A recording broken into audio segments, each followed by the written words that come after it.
Bonjour à toutes et à tous, bienvenue dans King Energy. Fernand, comment ça va? Yes, je vais bien. Et toi-même? Bah ça va, en plus on a eu une véritable surprise parce que oui, toute la France était derrière BSD, mais les bookmakers et globalement les gens voyaient Ismaël Bonfim s'imposer et finalement, par une agressivité, un game plan aux petits oignons, BSD vraiment a... Enfin moi je sais qu'il m'a impressionné.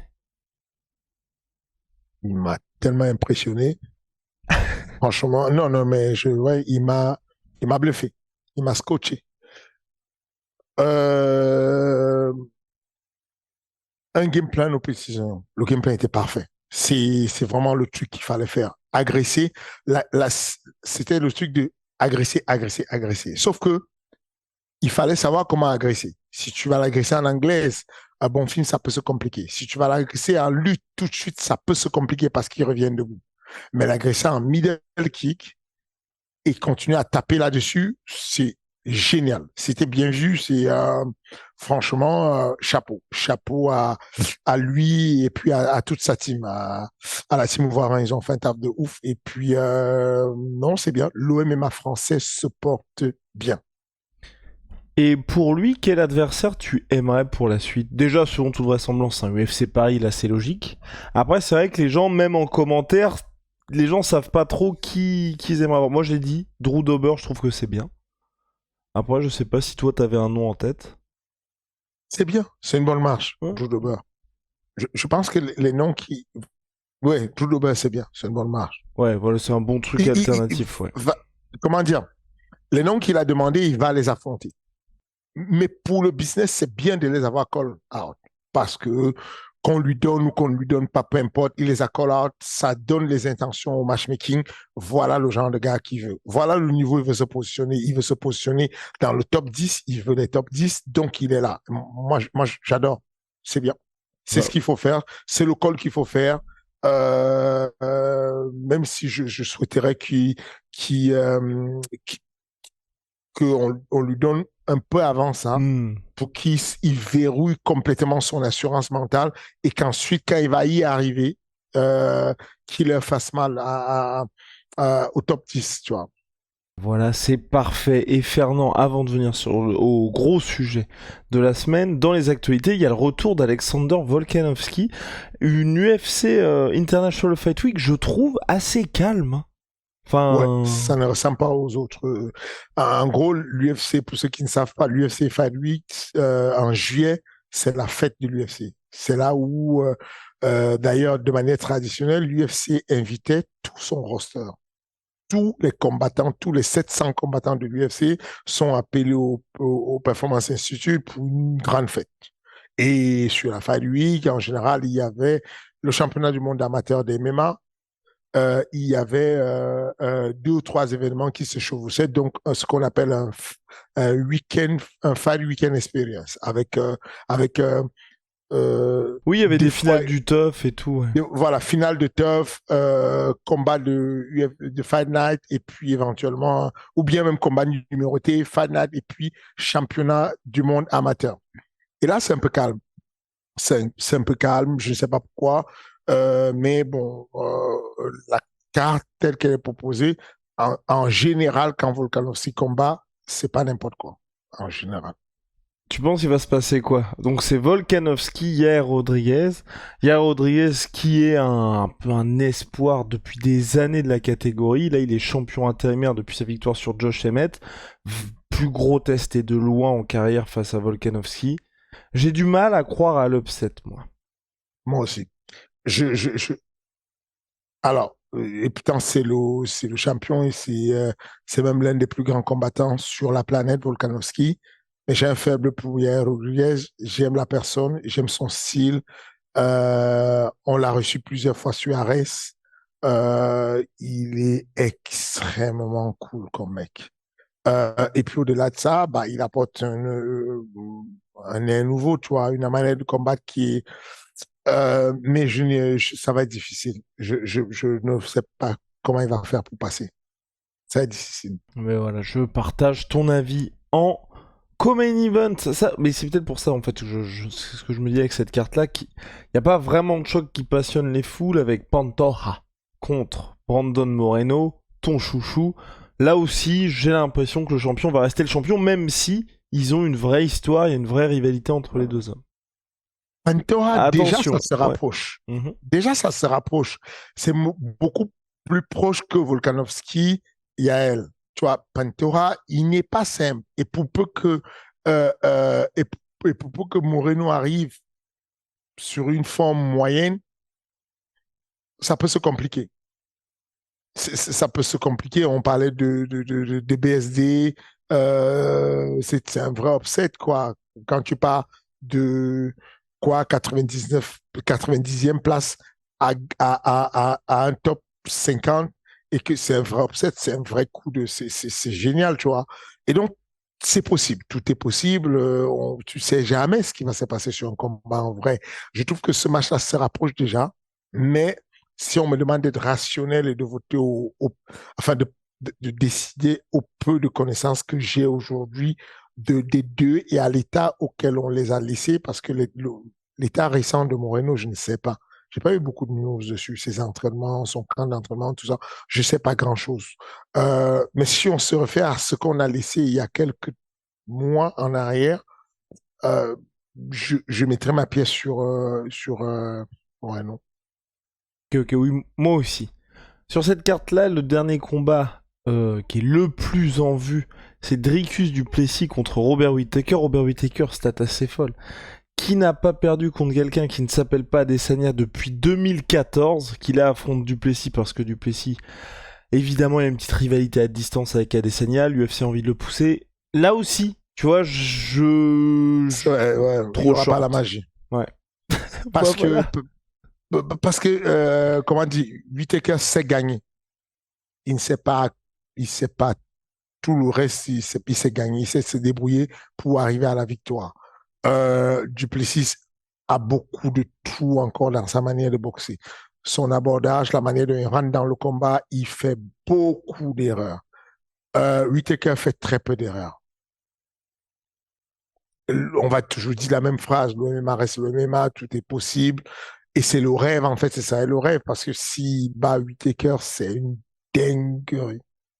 C'est un tel upset que du coup, le combat entre Adesanya et lui prend une valeur qui n'a pas, en termes de stock option, ça fait ça.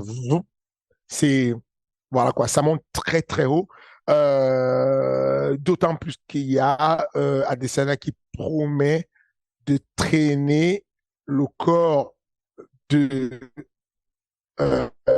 Duplessis dans Pretoria en Afrique du Sud. Il a promis de le traîner par terre, de l'enchaîner sur une voiture, de traîner son corps dans tout, dans tout Pretoria ou Johannesburg. Je ne sais pas dans quelle ville ils vont le faire.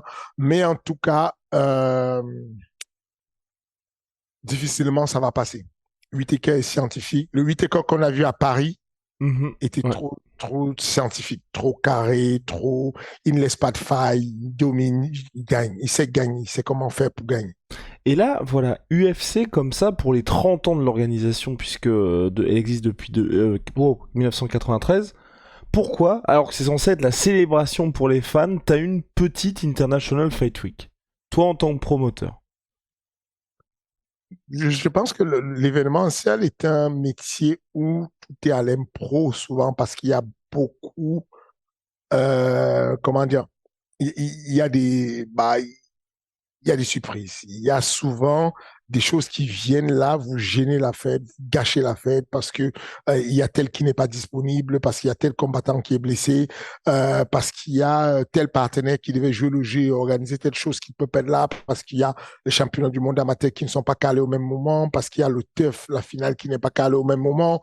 Enfin, en termes de temporalité, l'événementiel, c'est beaucoup de surprises et il faut s'adapter. Le maître mot de l'événementiel, c'est s'adapter. Je ne peux pas t'expliquer. Je déteste vouloir faire comment dire, les spéculations sur.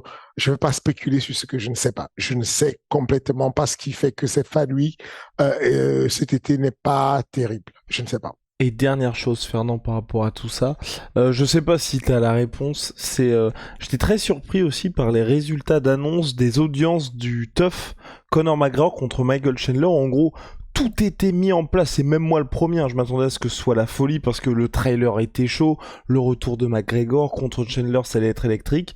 Les audiences sont tombées, c'est, je vais pas dire catastrophique, mais c'est Oui, très, un peu. ouais, voilà, Si, bon bah, bon bah voilà, si. En réalité, le TEF, là, c'est ouais. catastrophique. Après, je pense que c'est les... Parce qu'on se dit si Connor c'est n'arrive pas à le faire, personne ouais, ne va réussir. c'est ça, ce sont les médias. Quoique, Connor peut ne pas le faire. Par exemple, le TEF, où il y avait Chael Sonnen contre Vanderlei. C'était pas tant Chael Sonnen et Vanderlei qui avaient vendu. C'était aussi qu'ils avaient des équipes légendaires. Dans l'équipe de chacun, il y avait des guerriers qui, tu te rappelles quand il y a eu l'histoire, l'espèce de bagarre, il y a eu une mêlée carrément où les gars avaient des bouts de t-shirt de Vanderlei, des bouts de t-shirt de Charles Sonnen. C'était des personnalités, chacun des combattants là. Ils ont réchauffé quelques anciens mecs qu'ils ont virés déjà de l'UFC. Ils ont remis les mêmes mecs. Il y a, comment il s'appelle, le Dagestanais là, Timuzov, qui sort qui raconte un peu comment il a raconté sa femme, comment. Ah, bon, c'est pas terrible en fait, tu vois, les histoires. Je pense que, et puis ce qui fait marcher le TEF souvent, c'est ce que disent les médias. Les médias ont très mal accueilli le TEF. Malgré qu'il y ait Connor qui revenait, il n'y a pas eu de hype dessus. Il n'y a pas eu un média qui a dit, comment dire, épisode de malade, ça a été ceci, ça a été cela. Déjà, ça a été relou parce que les deux premiers épisodes, il n'y a pas eu de combat. C'était de la présentation, ça parlait beaucoup. Sauf que les présentations deviennent un peu gnangnan parce qu'en gros, on sait c'est quoi une présentation. Bonjour, je m'appelle un tel, euh, j'ai trois enfants, mes enfants me manquent, je suis mal, j'ai envie de retrouver ma femme, je pleure.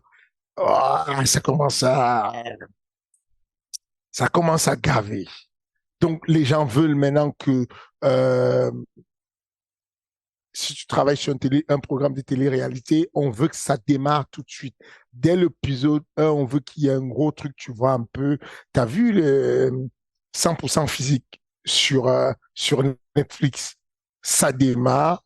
Alors, c'est lent sur les épisodes parce qu'ils répètent souvent les mêmes scènes, mais au démarrage, les mecs arrivent, ils sont 100, on élimine déjà 30 d'entrée de jeu. Il y a une espèce d'échafaudage qui monte et tout, et tu dois t'accrocher, et ça tombe, ça tombe, ça tombe. Donc déjà, il y a déjà dans la notion du téléspectateur, c'est abusé.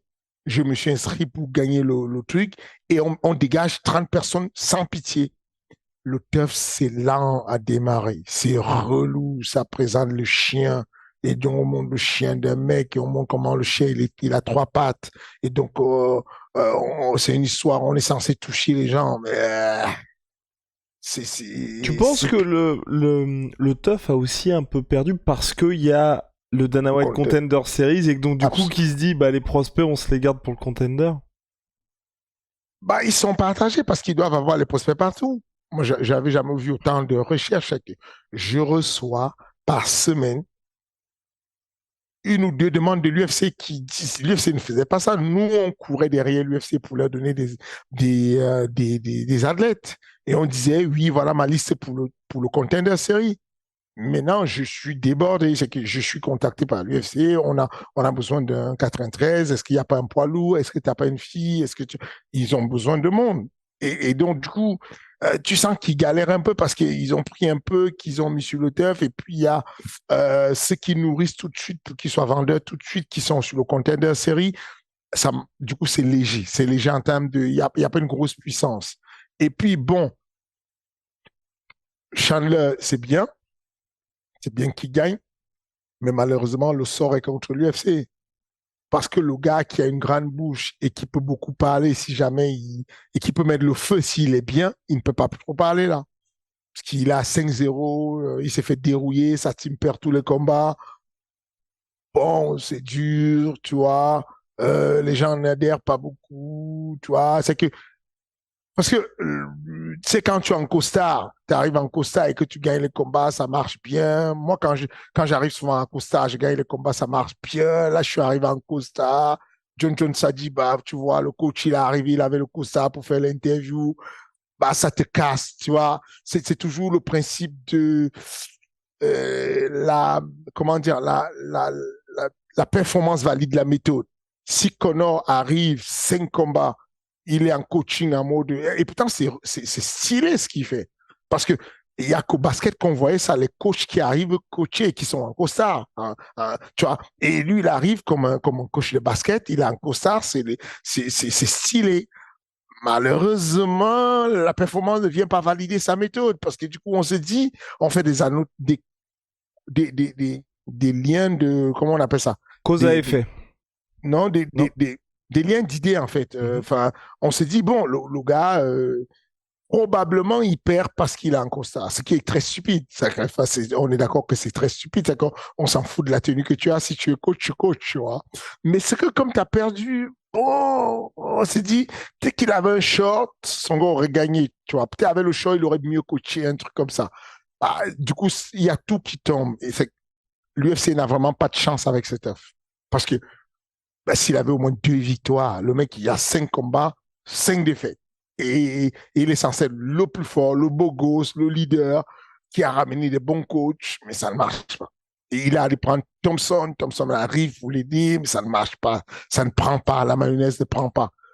C'est ça l'événementiel. L'événementiel, c'est tu découvres ta soirée, si elle est bonne, dans la soirée. Ça veut dire que sur arrêt 16, tu arrives, tu as fait toute la facade, tu as tout mis en place. Tapia, Kaina, elle a assuré, elle a fait du bon boulot. Julie, qui s'occupe de VIP, a fait du bon boulot. Les chefs opérations, Camille a fait un boulot de malade, Guillaume, la télé, tout est organisé. Mais jusqu'à la dernière, jusqu'au, ok, on va dire jusqu'au 4e combat, 5e combat, tu ne sais pas si ton événement a réussi. Il y a une magie. Ça prend ou ça ne prend pas. Bah, c'est ce qu'ils vivent, en fait. Le teuf, tu comprends pas pourquoi ça ne prend pas.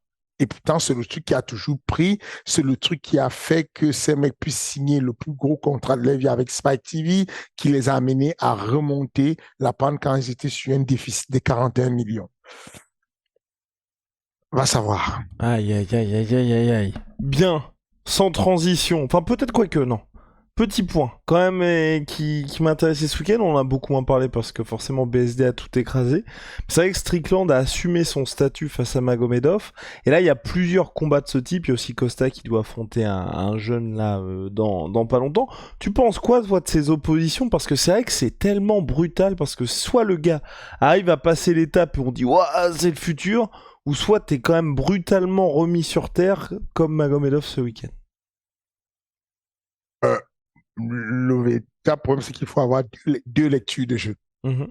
Il y a la lecture du tweetos, du fan classique qui, quand il voit Magomedov perdre et City, c'est fini, sa carrière est foutue, il est mort, il n'existe plus. Et puis, il y a des experts comme toi, des experts de la communication, ou même des coachs, des experts, des préparateurs physiques, des gars qui ont des teams de combattants qui voient ça différemment. Un mec comme, prenons un gars dans la catégorie comme Nassoudine Imavov qui voit Magomedov perdre, bah, il va pas se dire, ah bouh, il est mort parce qu'il sait c'est quoi une défaite, il sait que comme j'aime dire, c'est un dodan sur le chemin d'un combattant. C'est un apprentissage, tu n'as pas l'idée. Le mec était invaincu, il déroulait son chemin, ta. Bon, voilà, il tombe sur un os qui lui apprend c'est quoi la vie, qui lui remet un peu les certitudes en place. Bon, tu rentres chez toi, tu as moins de certitudes, tu as plus envie d'apprendre, tu as plus envie de découvrir ce qui s'est passé. Non, je pense pas que c'est mauvais. Je pense juste qu'il faut que les êtres humains comprennent, que nous comprenions qu'il y a deux lectures. Il y a la lecture de ceux qui sont dans la culture de l'instant et qui te disent, oh, t'as perdu, t'es mort, t'es rien, t'es fini, et toi, t'as gagné, t'es tout. C'est que nous, on est passé par là. C'est, euh, on est arrivé à un moment donné où quand on est arrivé on a quand même fait avec certains gars un parcours incroyable. C'est que si on prend que Cyril, on part de 0 à 100 sans transition et on brûle toutes les étapes, ça tape tout le monde, ça avance.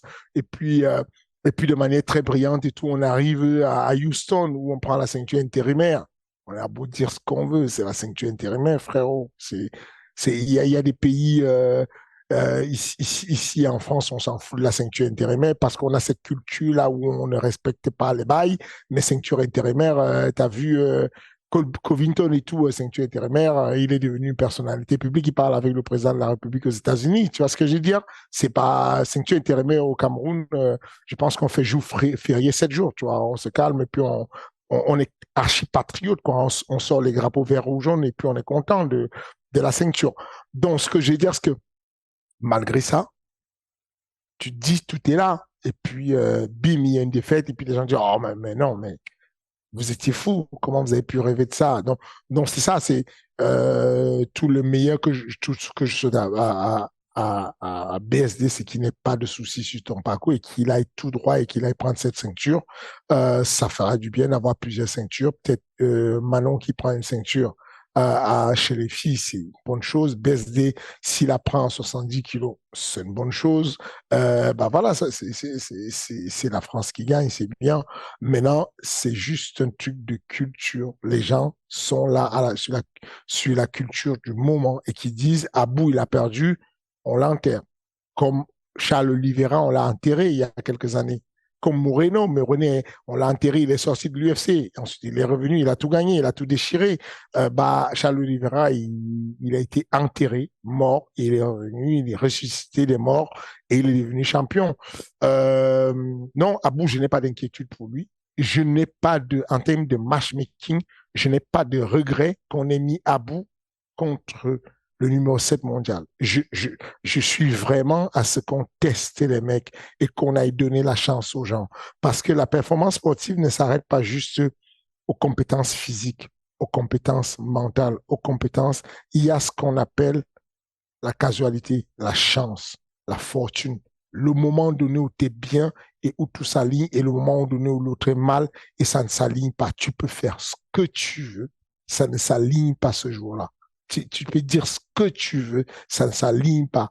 Tu prends le même combat, tu le fais 10 fois, ça ne s'aligne pas. Donc, il faut avoir l'humilité de se dire, oui, je suis bon, oui, je me suis entraîné, mais Belek, c'est pas que, attention, il faut rester très prudent, faut regarder, faut ménager les choses, il faut faire attention. Et Abou, aujourd'hui, il a pris une belle sauce, une belle leçon, ça va lui faire du bien. Il va revenir, il va réétudier le truc, il va se rendre compte de ses points faibles, il va devenir meilleur. Je suis vraiment persuadé que ces jeunes-là, c'est comme ça qu'on les forme. Je pense que pour revenir sur Arès, par exemple, parce que certains se disent, mais pourquoi on prend un jeune comme Kenzo et puis on va lui donner comme à manger à un ancien expérimenté? Non, ça se joue des deux côtés. L'expérimenté va venir avec son expérience pour marquer le territoire. Le nouveau qu'on voit tourner pour le coup et avec qui on voit tourner, qui est souvent très bien, on l'amène. Et puis, il y a les jours où tu n'es pas là. Juste, tu n'es pas là. Enfin, ça, c'est quelque chose qui me turlupine en fait.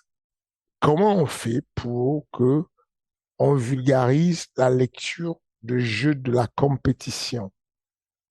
Parce que quand tu fais de l'athlétisme et que tu t'alignes sur un couloir 6, 100 mètres, à côté de toi, couloir 5, il y a Usain Bolt, tu perds, il te déchire. Et on dit, bravo, tu as perdu. On ne te demande pas qu'est-ce qui s'est mal passé. Tu as perdu. Le mec, il a fait 9 secondes, tu en as fait 10. Tu as perdu. Et on te pose la question différemment. Qu'est-ce qu'il te faudrait pour battre Usain Bolt? Qu'est-ce que tu penses qui manque à ton camp d'entraînement pour améliorer ta performance et aller chercher les millièmes de secondes qui vont faire que tu battes Usain Bolt?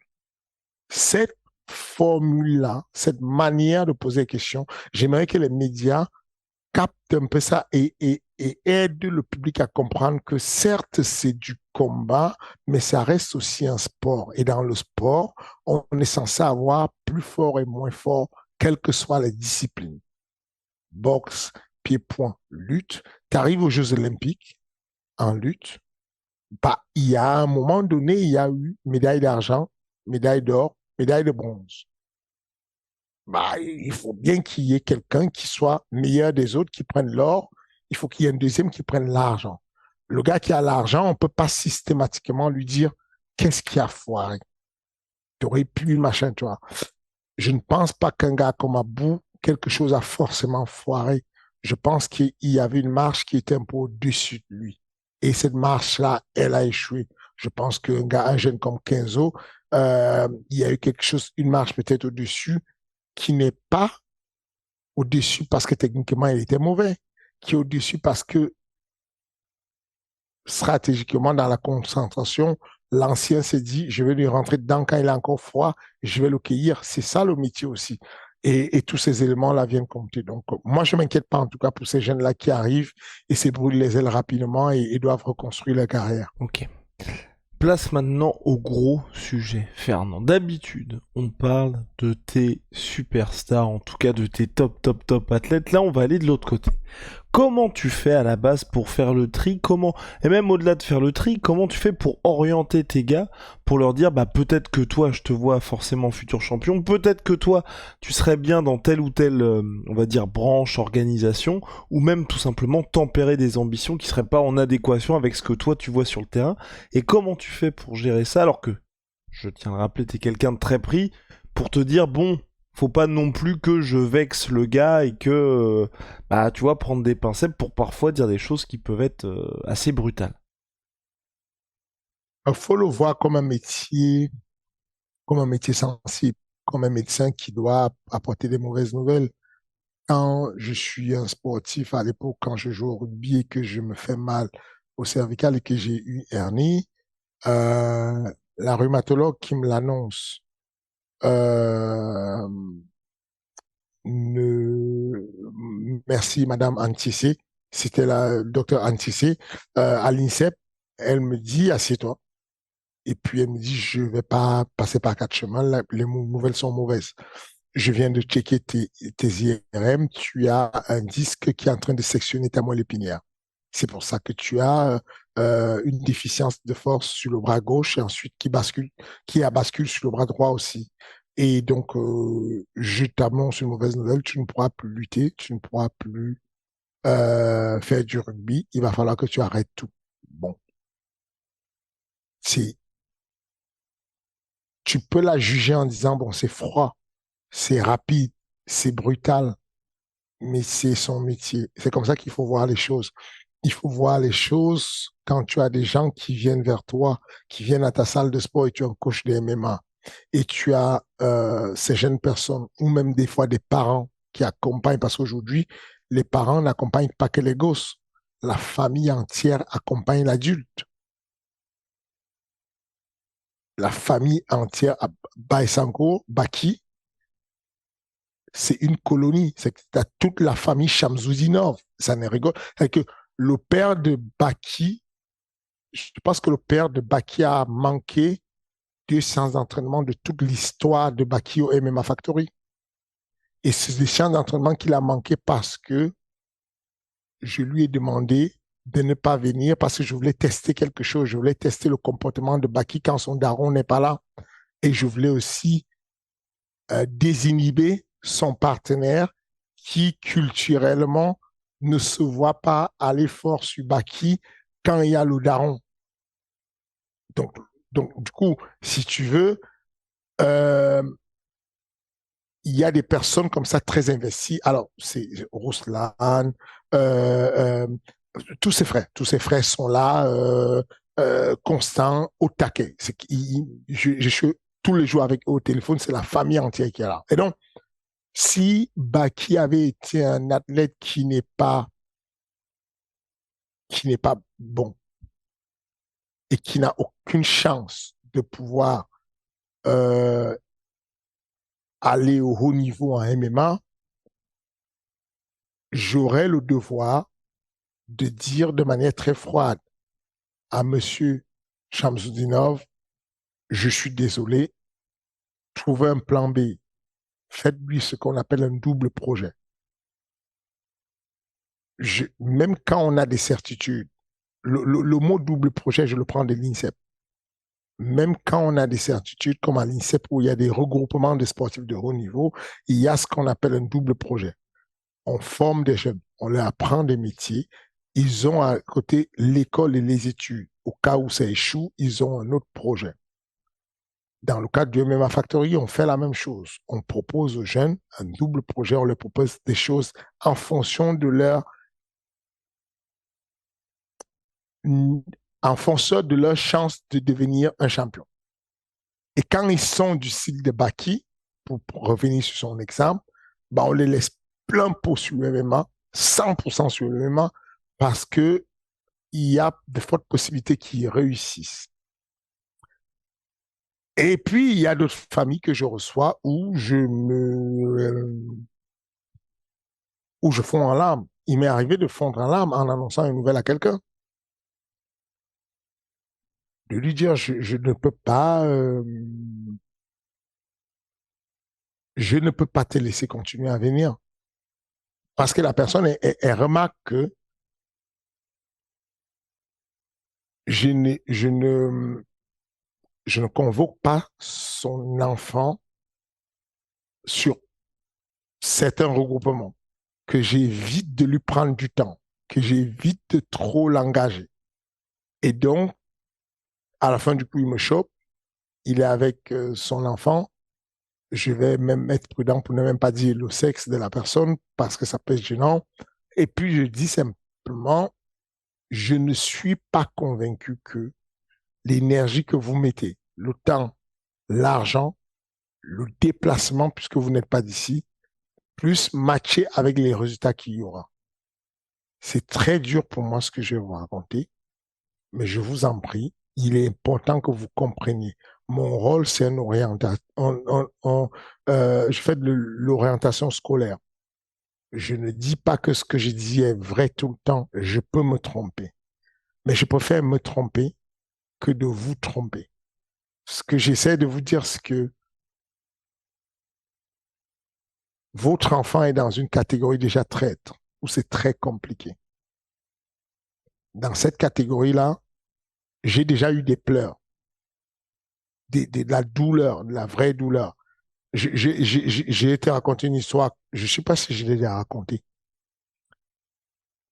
Quand Taylor Lapulus signe à l'UFC en 2015, quand je le signe à l'UFC, je le mets à l'UFC en 2015, Taylor Lapulus travaille. Il est dans la boîte familiale avec son père et son frère. Ils s'en sortent très bien. Ils ont un bon salaire. Ils se débrouillent bien. Il a un corps de métier, une boîte qui tourne bien. On fait le premier combat et ensuite, quand on revient, le travail qu'il fait est quand même laborieux. C'est que il y a une certaine pénibilité. Je vais demander à Taylor de suspendre son boulot et de se mettre au chômage et de s'entraîner 100% MMA. J'ai cette discussion avec lui, lui il a la discussion avec les parents, avec la copine, on discute un peu de tout. Du coup, euh, c'est dans la difficulté, mais il va convaincre la famille il va se mettre au chômage. Il va faire que ça, s'entraîner. Il va se donner à mort. Il est 61 kilos bantamweight. Il va gagner beaucoup de combats. Sur les 4 combats de son contrat, il va gagner 3 combats. Il perd un combat, mais tellement serré, c'est que en France, il gagne au calme. Il perd à Monterrey au Mexique contre un Mexicain chez lui dans sa cour. Impossible de faire mieux. Et quand on revient, il est coupé de l'UFC. Ce qui se passe, c'est que dans les revenus que j'avais fait comme calcul quand je lui avais garanti que ce serait gagnant pour lui de se mettre au chômage et de laisser tomber son taf, il y avait sponsor Reebok. J'ai un coup de fil de Marion, la boss de Reebok à l'époque. Elle me dit, elle veut me voir au bureau, est-ce que je peux, machin, j'y vais. Et On s'assoit, toute la table, et elle me regarde. Elle dit, bon, Fernand, je voulais te...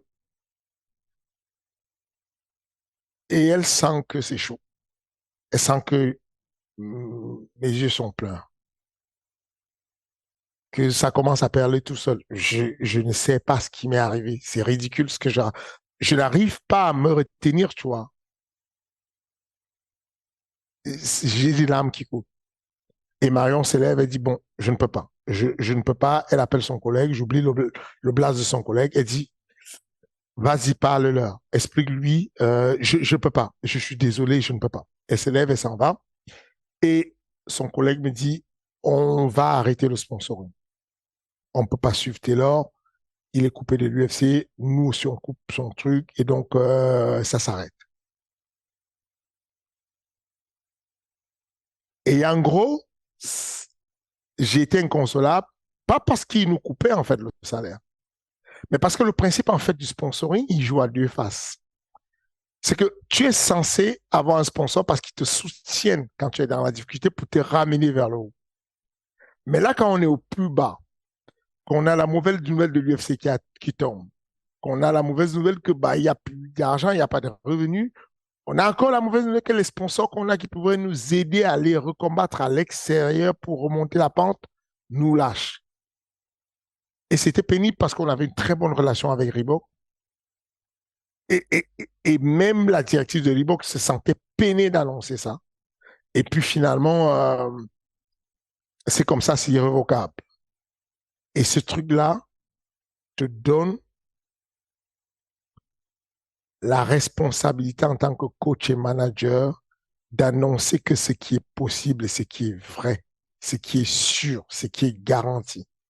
Ça veut dire que la culpabilité que j'ai eue de ce problème-là était est telle qu'aujourd'hui, je n'hésite pas une seconde à mettre un stop quand je sens qu'il y a un athlète ou une famille d'athlètes qui surcote leur athlète. Un athlète qui se surcote et qui dit qu'il veut faire de ça son métier. Dès qu'il me donne l'occasion de lui parler, je lui parle, bien entendu, avec une manière où vraiment des précautions oratoires pour ne pas le blesser, mais j'arrive à lui dire ce que je pense être vrai pour lui, de façon à ce qu'il rectifie le tir. On ne peut pas tous être champions. Mais à côté d'être champion, il y a plein de métiers. Il y a des métiers d'entraîneur, il y a des métiers de préparateur physique, préparateur mentaux, il y a les métiers d'agent, manager, ce que tu veux, promoteur sportif. Et aujourd'hui, il y a même un nouveau métier que j'ai inventé, qu'on met dans les formations FMC, Fight Management College. On met un nouveau métier qui est le nouveau métier de sparring. On apprend aux gens à être des sparring. Les sparring commencent à gagner vraiment leur vie. En tout cas, les gens que moi, je prends en sparring pour les athlètes qu'on a sont payés bien, correctement. Et du coup, quand je trouve des athlètes qui sont bons à l'entraînement, vraiment bons à l'entraînement, et qui n'arrivent pas à retranscrire ce qu'ils font et qui perdent leurs moyens le jour du combat, je leur propose de devenir des sparring. Ça fait réducteur, mais ça donne une autre carrière. Ça donne la carrière où tu es capable parce que ce sont des mecs qui sont très forts en général et qui en salle surclassent tout le monde parce qu'ils n'ont pas euh, ce facteur de performance qu'on appelle le facteur exogène, les facteurs qui sont en dehors de la performance et qui peuvent réduire la performance. Le public hostile, les lumières, le son, bref, le système nerveux neurovégétatif qui se met en route pour te protéger parce que tu as peur d'une situation qui n'est pas encore arrivé et qui est très conflictuel, où il y a quelqu'un qui s'est entraîné pendant 3 mois pour te dégommer et toi aussi tu t'es entraîné pour le dégommer, forcément ça amène une tension. Il y a des gens qui ne supportent pas ça du tout. Et je leur recommande de voir s'ils ne pourraient pas devenir des sparring. Au bout d'un moment, tu ne peux pas aller dans la mine, aller prendre l'or. Tu peux peut-être entraîner celui qui est capable d'entrer dans la mine et prendre l'or et il va te la ramener et vous allez partager avec ton petit pourcentage. Tu auras peut-être, voilà, comme moi, dans mon niveau, j'étais incapable d'aller chercher l'or. Bah, je me suis débrouillé pour fabriquer des outils, des pelles et tout pour aider à aller creuser l'or. Euh, c'est une manière de modifier les choses et de toutes les façons, comme je vous le dis encore, ceux qui veulent en savoir plus sur cette formation, vous allez juste à vous rendre sur le lien sur ma bio qui est à aller plus haut, en tout cas en savoir plus, et puis vous allez cliquer sur ce lien-là qui va vous permettre de comprendre mieux le système qu'on a mis en place dessus. Mais voilà, pour aller donner cette réponse-là et donner les conseils à ces jeunes, on passe par ces méthodes-là qui sont un peu dures d'avoir un franc-parler, mais avec de l'habillage pour que la personne ne se sente pas mal. Donc, je vous parlais de ce lien-là, je vais atteindre le haut niveau. Si vous voulez atteindre le haut niveau, si vous voulez comprendre le haut niveau de tout, hein, le haut niveau sur le management, sur l'entraînement, sur le coaching, sur ce que vous voulez, cliquez sur ces liens-là, inscrivez-vous pour les formations qui arrivent et tout, et vous aurez des renseignements dessus. Et ça t'est déjà arrivé à contrario de soit, je sais pas, de refuser quelqu'un ou justement de mettre un peu les freins et de dire bon bah là, va falloir se calmer et que tu te trompes complètement. Ah, toi, t'es un malin, toi. T'es un futé. Euh, oui, oui. Je pense que le cas de Benoît Saint-Denis, c'est un cas où moi je l'ai eu au MMA Factory. Ouais. Jean, tu savais pas. Ok. Bah moi, j'ai eu Benoît Saint-Denis au MMA Factory. Et puis comme certaines personnes que je ne voyais pas pouvoir aller loin ou certaines que je voyais aller très loin et qui ne sont pas allées loin, bah, Benoît Saint-Denis fait partie des personnes que je ne voyais pas aller loin. Et, et je n'ai pas de gêne ou de honte à le dire. C'est une affaire je suis pas un robot, je suis pas un magicien, je suis pas comment dire, je suis pas voilà, je suis pas un visionnaire, je suis pas voilà quoi, je suis pas un magicien sur voilà quoi. Je vois pas mal de choses et il y a des choses que je ne vois pas parce qu'il est laborieux, parce que il n'est pas sophistiqué dans sa manière de boxer, parce qu'il n'est pas. Et puis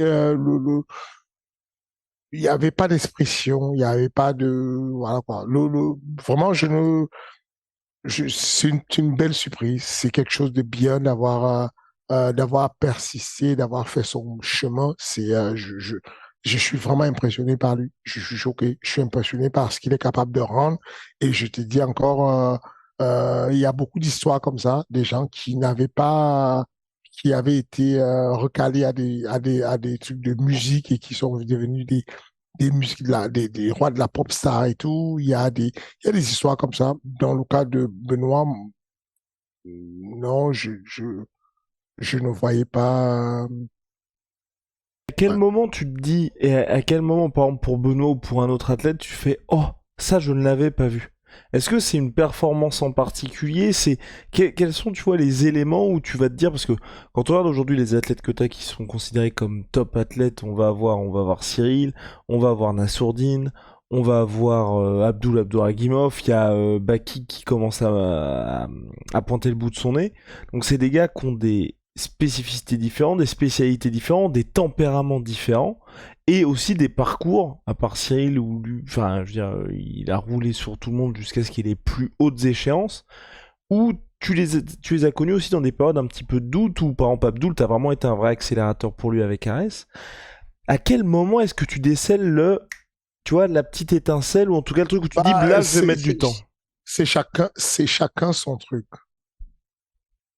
C'est vraiment chacun. Moi, le fait que je n'ai pas besoin de regarder à Abdul Enfin, ok. Dans le cas d'Abdul, le moment où il m'a euh, bluffé, c'était comme Kalamso. C'est vraiment le moment où c'est fou, hein. Je suis dans le train d'Abdul, mais je suis genre en troisième classe. Et le moment où il m'a bluffé, c'est sur le combat de Karl. Vraiment, vraiment, vraiment, je pensais qu'il y aurait eu un gros match. Vraiment. Enfin, peut-être que je suis resté un grand fan de Karl. Karl, c'est un grand combattant. C'est vraiment un grand combattant. Enfin, peut-être qu'il m'a marqué dans mon cerveau, il est resté trop longtemps un grand combattant au point où je ne visualisais pas. Mais la manière dont Abdul l'a traité, là, je me suis dit, c'est next level. C'est next level. Tu vois, Michael Lebout a battu Karl. Mais ce qu'Abdul a fait, il, il s'en foutait complètement. Et c'est qu'il lui a marché dessus. C'est le cas, par exemple, de BSD. BSD, c'est pas sa signature à l'UFC ne me fait ni chaud ni froid, en fait. C'est que, bon, moi, c'est du management, c'est pas un problème, ça. Là, ce qu'il a fait, il y a 2 jours, me bluffe. Là, tu ne peux pas, tu ne peux pas ignorer que Benoît Saint-Denis, il faut compter sur lui. Tu peux dire ce que tu veux. Tu peux dire que son gars est venu sur un mauvais jour. Tu peux vouloir dire ce que tu veux. Quand tu montes face à un mec qui a 50 places au-dessus de toi et que tu lui manques de respect et que tu le chiffonnes avec des middle et que tu l'amènes et que tu prends son dos et tu le soumets au premier rang, fort, il est bon. Tu peux dire ce que tu veux, il est bon. Ça ne veut pas dire que le chemin est tout tracé parce qu'il est encore à la 40e place. Il y a 40 places à gravir. Ça ne veut pas dire que c'est facile, mais je te dis, moi, c'est à ce moment-là que ça bascule. Quand je regarde son combat, je me dis, je suis content pour lui. Je suis vraiment content pour sa team. Et c'est sincère ce que je dis. Je n'en veux, je n'en vis pas du tout. C'est que je suis, c'est que c'est pas une manière de faire le mec qui a l'ego. Moi, je n'en veux pas. C'est que je suis très très bien avec les miens. Je suis, moi, on le sait déjà. J'ai besoin d'émotion. J'ai besoin de feeling. J'ai besoin d'aimer les gens avec lesquels je travaille. J'ai besoin de sentir quelque chose, de vibrer. Les gars avec lesquels je suis, ils me font tellement vibrer, frère. Si c'est que il y a tu me mets des très bons budgets avec des mecs où le feeling ne passe pas et tu me mets zéro budget, j'accompagne ceux avec lesquels le feeling passe. J'ai vraiment pas de problème avec ça. Mais il est, c'est important de dire Benoît Saint-Denis a été très bon et donc sa team a été très bonne. Il faut le dire, sur ce dernier combat, ils ont été exceptionnels. Je ne dis pas que la performance et ce qu'ils ont fait au niveau où ils sont, le rang qu'ils ont fait exceptionnel. Je dis simplement que là, sur ce combat, avec les odds, comment c'était donné, avec ce que moi je connaissais de Bonfim, c'était très beau. C'était très bon, un très bon combat et c'était très beau et c'est bien pour. Ça revient à mon combat que j'ai tous les jours. C'est de dire, ne faites pas une fixation où vous voulez faire mal à quelqu'un de chez vous et vous voulez tellement lui faire mal que vous oubliez que vous vous faites mal à vous-même. C'est ce que je veux dire, c'est que je n'aime pas, je vais prendre un exemple d'un ami. Aldric Cassata est un ami, je le kiffe. Imaginons, je n'aime pas Aldric Cassata. Aldric Cassata n'a pas de chance. Imaginons dans un monde parallèle, Manon a une mauvaise performance. Et pour pouvoir me sentir bien, je vais dire, Manon, il faut qu'elle bouge. On ne peut rien apprendre à Nice, on n'apprend rien en France. Il faut qu'elle bouge. Si elle va aux États-Unis, elle va s'en sortir. Si elle fait comme un tel, elle va s'en sortir. On ne fait pas avancer le SMIC, on se fait mal tout seul. Parce que si Manon bouge, on aura déjà une perte, une hémorragie d'un cerveau, pour le coup, d'un muscle, d'un corps, d'une athlète, on aura une effusion, une hémorragie de plusieurs athlètes qui s'en vont comme ça. On a vu des gens se perdre, les gens parlent des États-Unis et ils vont te donner l'exemple de quelques réussites en te disant, Francis est parti, bah, regarde ce qu'il est devenu. Non. Joanne Jezeski, elle est partie de la Pologne, elle a sombré, elle n'a pas arrêté de sombrer jusqu'à sortir de l'UFC. Ici en France seulement, Karl Amoussou est parti, il a sombré. Johnny Frachet, il est parti aux États-Unis, il a sombré. Des exemples comme ça, je peux t'en. Tom Duquesneau était extrêmement brillant, il a sombré. Et on a toujours les ricains qui nous endorment et qui nous font croire que leur team, ce sont les meilleurs. La guerre n'est pas intranationale, la guerre, entre guillemets, la guerre de la compétition doit être avec l'international. Je préfère dire la vérité et dire, je pense que la team de Benoît, comment il s'appelle, Monsieur Voirin est un bon coach par rapport à Benoît, garder Benoît en France, que de voir Benoît sortir, aller aux États-Unis, juste parce que ça m'arrange et ça arrange un conflit que j'ai eu avec son coach. Je préfère qu'on reconnaisse que on n'a pas besoin d'aller à l'étranger pour performer. On n'a pas besoin d'être au Brésil, aux États-Unis, pour battre un mec qui est classé 50 places au-dessus de soi. On peut être en France, s'entraîner en France avec un coach de sol français, avec un prof de MMA français et battre les étrangers. On peut être Lyons Edouard et battre un Américain qui s'appelle Ousmane Camaro et qui fait la lutte aux États-Unis. On peut le battre alors qu'on vient de l'Europe. On peut être Manon Fiorot et battre des filles qui viennent des États-Unis. Parce que quand l'adversaire de Manon Fiorot, Rose Namajunas, perd sa ceinture, on continue à respecter le coach de Rose Namajunas. On continue à dire qu'il est très bon. Parce que c'est une guerre de classement de clubs. Mondialement, on nous vend un business où on nous dit les États-Unis gagnent tout. Vous, en France, vous êtes un petit club. Et je dis, les gars, ne laissez pas cette narration se faire. La réalité, c'est que Chris Curtis, on veut réduire aujourd'hui à pas lutteur. Chris Curtis est du même club que Eskrem Couture, Eric Nixit et Chris Curtis s'est fait malmener en lutte par Nassoudine Imavov.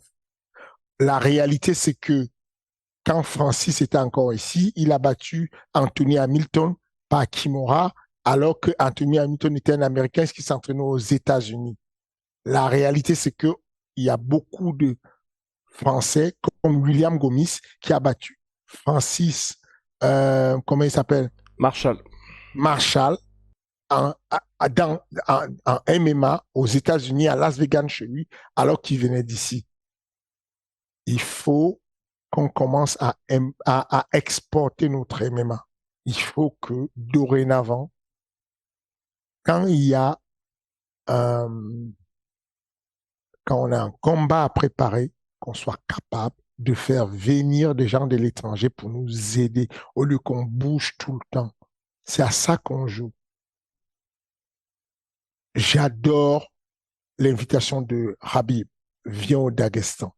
La réalité, c'est que Habib, il fait un très bon boulot de patriote. En tant que Dagestanais, il a compris que il a terminé sa carrière. C'est le moment de commencer à vendre le tourisme du Daghestan.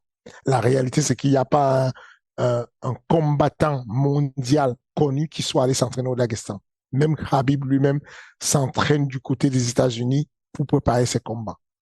Mais politiquement, il dit, viens au Daghestan, tu vas t'entraîner, alors qu'il n'y a pas un seul poids lourd qu'on connaisse qui est dagestanais, qui est percé. On sait que les grands lutteurs poids lourds dans le Caucase viennent de l'Ossétie, les petites catégories viennent du Daghestan et de la Tchétchénie. Et c'est comme ça que la lutte se développe. Aujourd'hui, ce qui nous manque, c'est de croire en nous-mêmes et de faire monter notre sauce. Attends, je vais t'expliquer. Il faut que tu comprennes ce que, qu'ils le veulent ou pas, quand Benoît Saint-Denis fait une performance comme celle qu'il a fait la semaine dernière, il me met bien. Qu'ils le veulent ou pas, quand nous, on va aux États-Unis, on est plus respecté parce qu'on sait qu'il y a un gars qui vient de l'industrie du MMA français qui a gagné violemment aux États-Unis. Quand Nassourdine bat le top 20 mondial, quand il bat un mec comme Shabazian, on gagne en respect. Et donc, il faut qu'on arrête cette volonté de vouloir faire mal à un. Ça me rappelle un peu le film d'horreur Saw, où en gros, tu as le choix. On te met dans une chambre, tu te réveilles et tu es face à quelqu'un qui t'a fait du mal. On te dit, bah, tu as l'occasion de... Là, tu peux lui faire très mal. Il y a un bouton là, il est rouge, tu appuies dessus, il aura très mal, tu vas le zigouiller. Par contre, tu ne sais pas c'est quoi la contrepartie.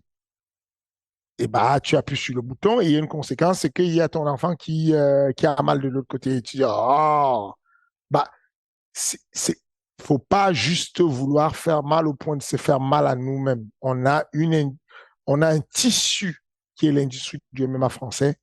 Si on veut briller, on n'a pas le choix. Qu'on s'aime, qu'on ne s'aime pas, on est condamné à se soutenir et envoyer un message positif pour qu'on ait plus de respect, plus de compétition, plus d'occasion de briller. Parce que là, rien que dans l'Europe, on a déjà en guerre avec l'Angleterre, qui lutte à avoir le meilleur public, plus d'événements que nous.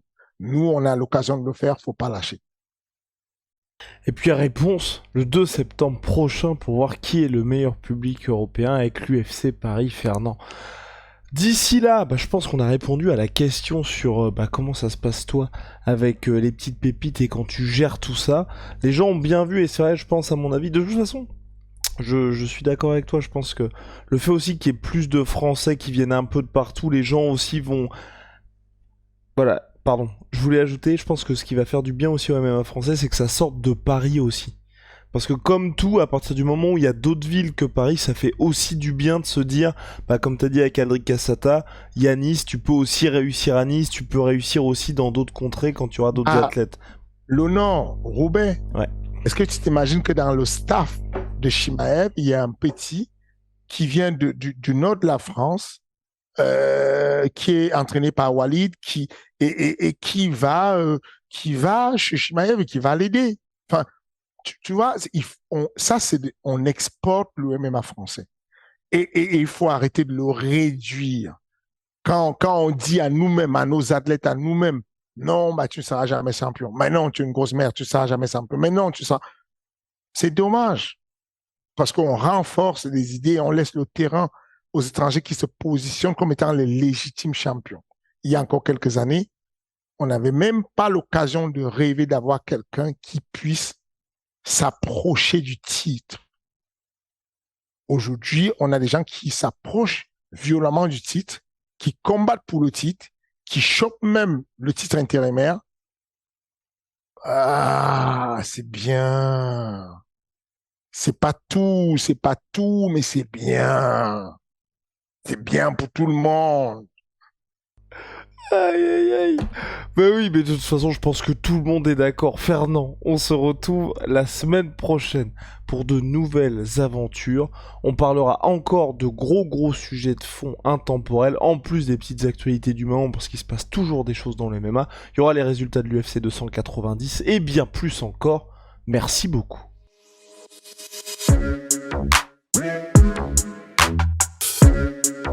Yeah.